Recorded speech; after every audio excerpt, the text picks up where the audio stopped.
All right, YouTube, how you doing? Welcome back to the channel. We got an early recording today, so if my voice sounds like crap or if I look like crap, hopefully we warm up here pretty soon. But we got 11 NBA games to get into tonight, December 15th. We'll take you through each and every game, as always, give you my lean, give you what I'm thinking. But my final plays will be in the pinned comment, so make sure to check that out as well. Last night we went 1-0. We only had the one play there. Warriors covering against the Knicks.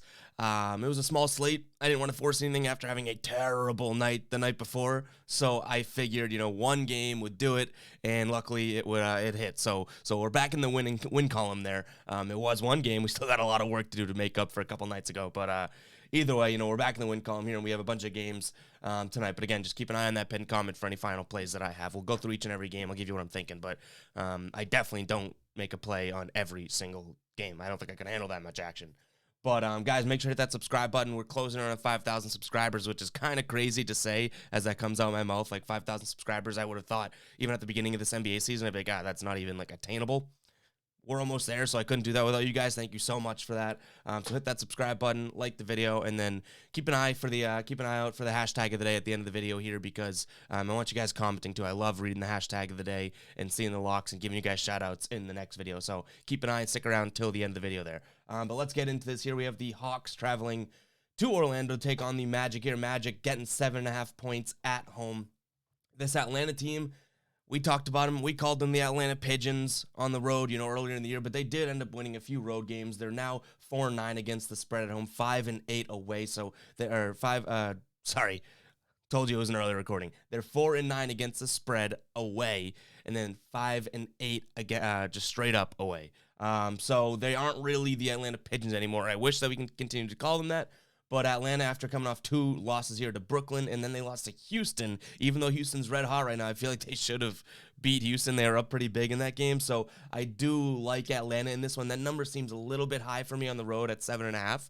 But I do think that they come out with a little bit more of a FU mentality and want to get this win, as they've lost 4 of their last 5. So for a good team, and they've lost to good teams, Philly, Charlotte, Brooklyn, and I guess we could say Houston because they're playing so well. So I do think that Atlanta comes out with a little bit more fire, whereas Orlando has lost 9 of their last 10. They seem like a team in which it's like they don't believe in themselves game in and game out. So it's not like they come out being like, oh my God, we've lost 7 in a row here, 5 in a row, whatever it is, and we got to get a win. Like, they don't necessarily always expect to win. The Atlanta Hawks in there, and I think believe in themselves. So I'm gonna go with the team that is probably playing just as bad here, but they are just a better team, and they probably come a little bit fire. So I lean Atlanta minus 7.5 there.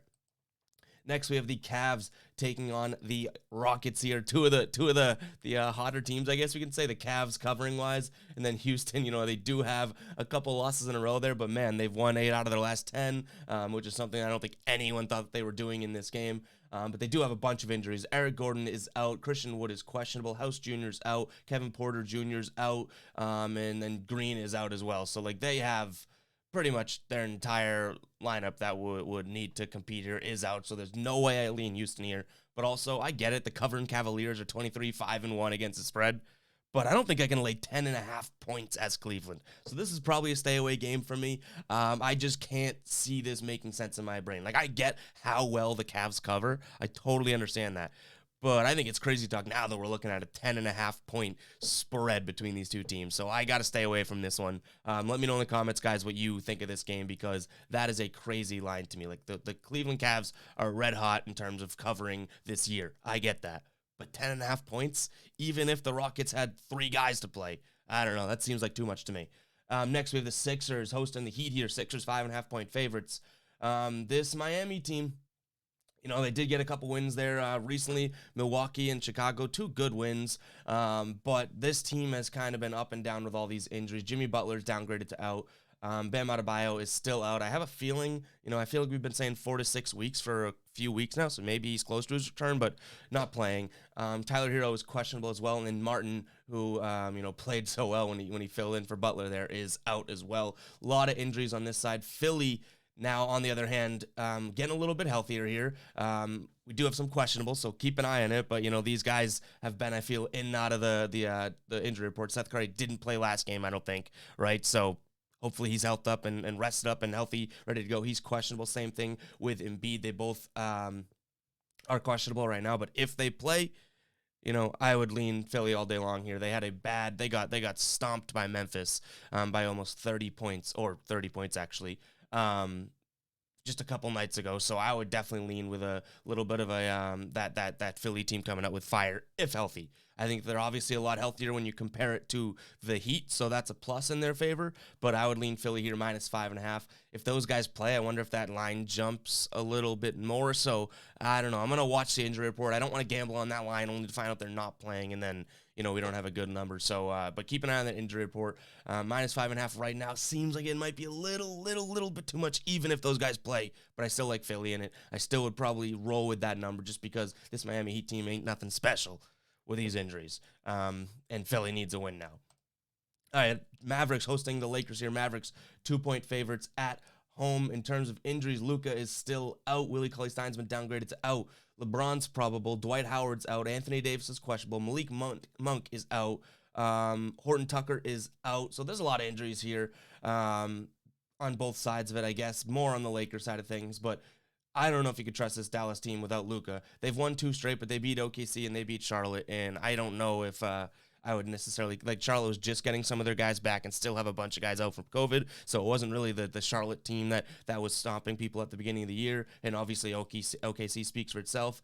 But the funny thing is, the Lakers have beat OKC in Orlando, so you look at their previous 2 wins here, and it's kind of like, oh, well, neither of these teams have proved anything. I would probably go Lakers if everyone plays. You're getting points.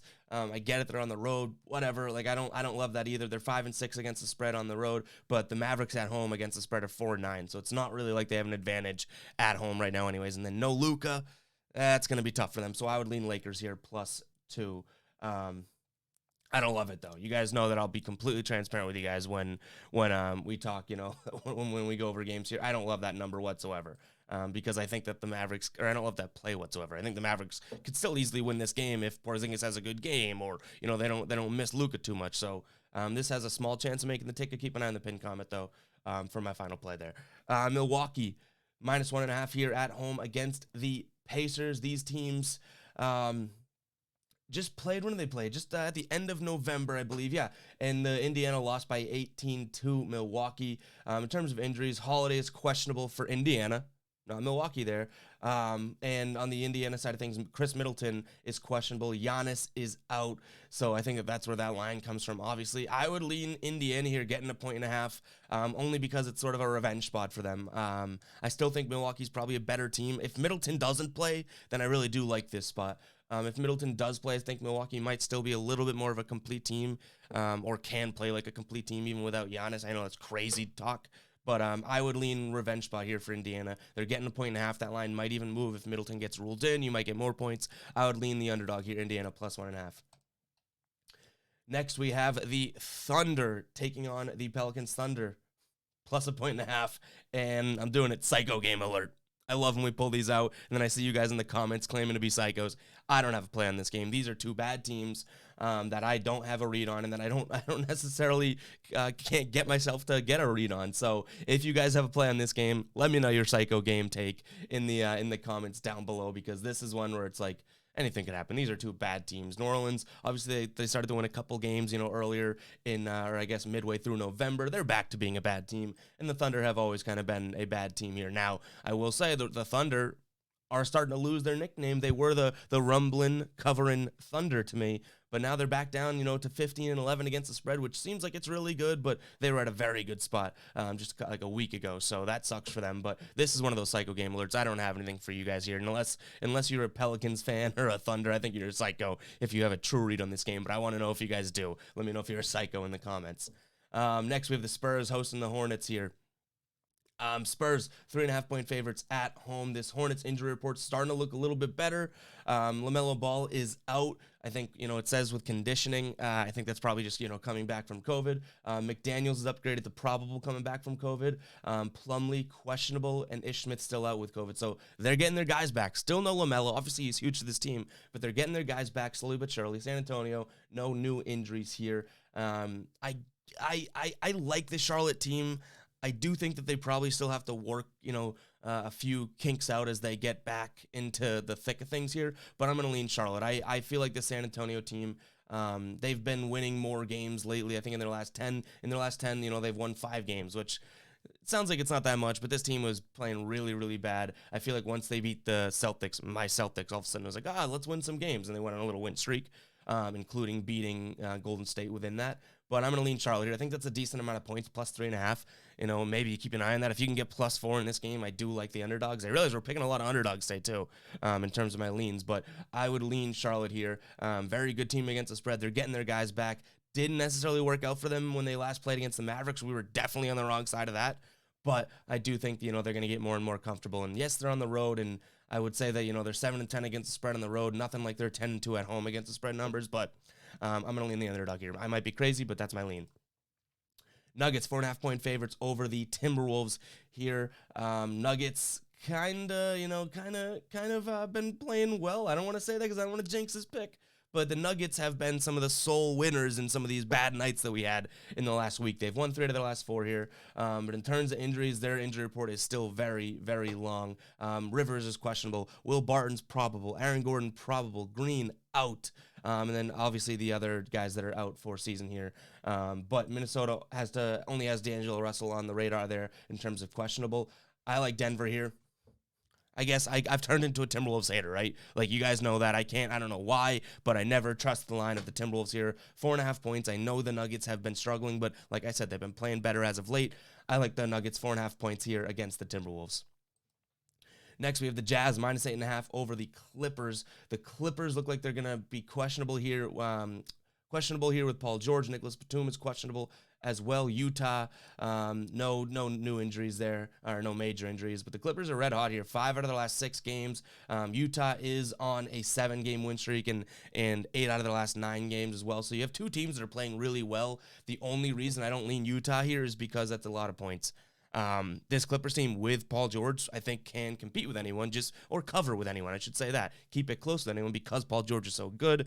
And if they have no major injuries or anything like that, I think that they can compete with the Jazz team. I do think the Jazz probably ultimately win this game. They're at home. Obviously, they're a very good team. They're red hot right now.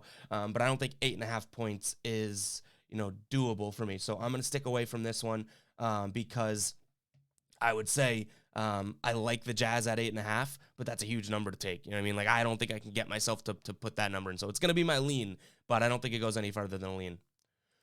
All right, here we go. We've got the Blazers taking on the Grizzlies here. Blazers -1 over the Grizzlies. This Grizzlies team has been playing really well, 8-2 in their last 10. The Blazers have not been playing well. They've lost 9 of the last 10. But yeah, they're getting some of their guys back. CJ McCollum still out. Looks like Zeller is going to be questionable, but obviously getting Dame back, getting some other guys back from injury. This Blazers team looks a little bit better. They lost to Portland, they are Portland. They lost to Phoenix last night. By 4, but they played a little bit better. And Memphis, on the other hand, like I said, has been playing really well. They beat the Red Hot Rockets, then they beat Philly a couple nights ago. I would lean Memphis here, but if you were to be on the Blazers side of things, I couldn't talk you off of it. I think that this Blazers team, if they weren't on a back-to-back and didn't play a really good team close, I think that I'd probably be on the Blazers side. So my lean right now is Grizzlies, but if you were to be like, hey, man, Ev, I'm actually on the Blazers side, I'd be like, okay, yeah, good bet. So this is a tough one. It is obviously a pick'em. You got Memphis +1, Portland -1. Like, it's pretty much it's essentially a pick'em. So you could talk me into either side of it based on what I'm looking at, based on how I feel. I am going to be leaning towards Memphis here. But again, you could talk me into either side of that. But I like Memphis. They're a little bit hotter, and they have less to figure out. Dame comes back for a couple games now, and it's like, all right, let's figure this out. You were out for a while. There's drama off the court with you and everything like that. So I lean Memphis there. All right, last game of the night, we have the Kings -1.5 over the Wizards here at home. Washington lost to Denver there a couple nights ago. And Sacramento has lost 3 in a row here. Kuzma is questionable. Bryant's downgraded to out. And then on the Sacramento side of things, still out. Still Rashawn Holmes out indefinitely here, who I do believe he's one of the better. He's become really, really good for them. I know they have some good backup bigs. It was a good comment we got in one of the previous videos, but I do think that Rashawn Holmes still matters there. Luckily for them, I don't know if the Wizards truly have like Gafford. Like, they don't have these true just low post threats. I guess you could say like Harold. Like, they don't. I don't know if you truly miss a Rashawn Holmes in this game.